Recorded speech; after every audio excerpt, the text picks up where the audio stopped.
But I think me and Belle decided that for this specific project, it will be our last Don Bell project for now. Don Bell no more. Inanunsyo ng love team na Don Bell na huling proyekto na nila ang Tayo sa Wakas. Isang malungkot na balita nga ngayon ang kumakalat at pinag-uusapan ng mga netizens online. Nalaman kasi nila mula sa bibig ng kapamilya actor na si Donnie Pangilinan at kapamilya actress na si Belle Mariano o mas kilala sa love team na Don Bell ang pagtatapos ng kanilang working relationship.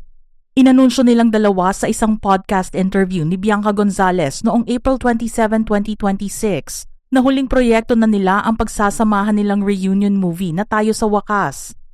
Nilinaw naman nila na ang paghihiwalay na ginawa nila ay intentional at kinakailangan nilang gawin para sa kanilang personal growth. Ani Belle, it was a mutual decision. That's why this project required so much growth for him and I. And time apart, I feel like would always allow us to grow, actually find what we want, find who we are and come back as better people. Nagbahagi rin si Donnie ng kanyang saloobin sa paghihiwalay ng Don Bell. We've done so many projects throughout the years. Me and Belle decided that for this specific movie, it will be our last Don Bell project for now. We're focusing all our energy to make sure this movie is worth it. Para naman kay Belle, sinabi niya na masakit din ang gagawin nilang paghihiwalay dahil magtatapos na ang isang yugto ng kanilang buhay na alam nilang nakatulong sa mga narating nila ngayon sa showbiz. Pero sinabi niya na mas makakatulong ito sa mga papasok pang bagong oportunidad sa kanilang buhay. Aniya, we're really so dedicated in doing this project really, really well. We're just so excited for what's ahead for the both of us. I know that there's so much that we are going to go through. It's scary, but it's okay. Dagdag pa niya, very meaningful naman ang pelikulang ginawa nila para sa kanilang mga fans na hindi bumitiw at sinundan ang kanilang journey bilang magka-love team.